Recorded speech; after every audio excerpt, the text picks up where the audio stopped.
In Phuket, Thailand, people warn each other about a beach they don't like to talk about. Not because it's hidden, not because it's dangerous during the day, but because something about it changes after dark. During the day, it looks like any other beach. Tourists walk barefoot. Boats move in the distance. The water is clear, calm, inviting. But when the sun goes down, locals leave. No lights are turned on. No boats anchor nearby. No one swims. The beach goes quiet faster than it should. People say the tide moves wrong there at night. Not strong, not rough, just slow. Too slow, as if the water is hesitating, as if it's deciding something. Fishermen say their nets feel heavier when they pass that stretch of shore. Not full, just heavy, like they're dragging through something thick. Divers say the water feels colder there after sunset, even in the middle of summer. And some say that if you stand still on the sand long enough, you get the feeling that the ocean is watching you back. There was a tourist who didn't know any of this.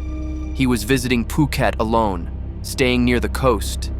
He liked walking the beach at night, said it helped him think. On his last night, he went down to the shore after dark. No alcohol, no crowd, just him and the water. People later said they saw him walking toward the sea, not running, not rushing, just walking.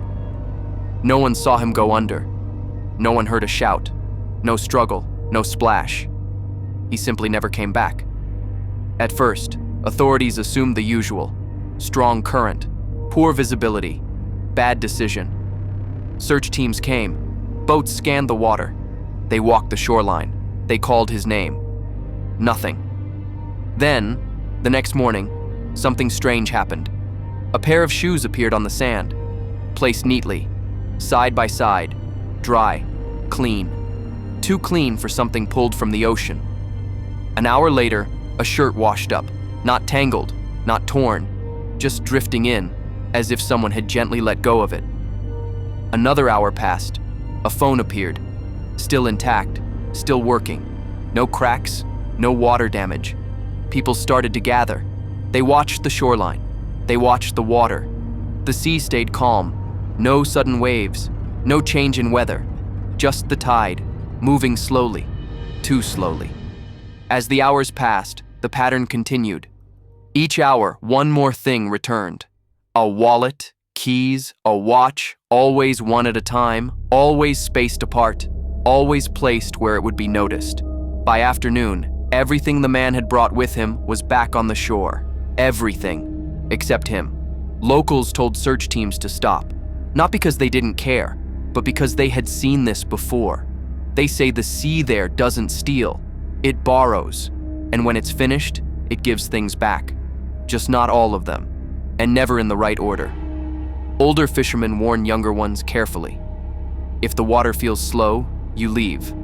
If the waves feel delayed, you don't swim.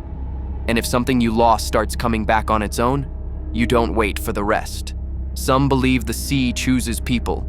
Others say it punishes those who ignore warnings. But the oldest stories say something else. They say the beach sits over a place where the water is deeper than it should be. A place where the tide doesn't reach the bottom. Divers who went too far out say they felt pulled downward, not suddenly, not violently, just steadily, like hands guiding them, patient, unrushed. They say the scariest part is not the force. It's the feeling that whatever is pulling you has all the time in the world. Weeks after the tourist disappeared, the beach returned to normal. Tour boats passed again. Footprints covered the sand. Laughter returned during the day, but locals still avoided the water at night. They said it wasn't finished. Sometimes people walking the shore after dark find objects waiting for them. A shoe, a shirt, something familiar. Something that doesn't belong to anyone there. No bodies, no explanation, just proof that the sea remembers.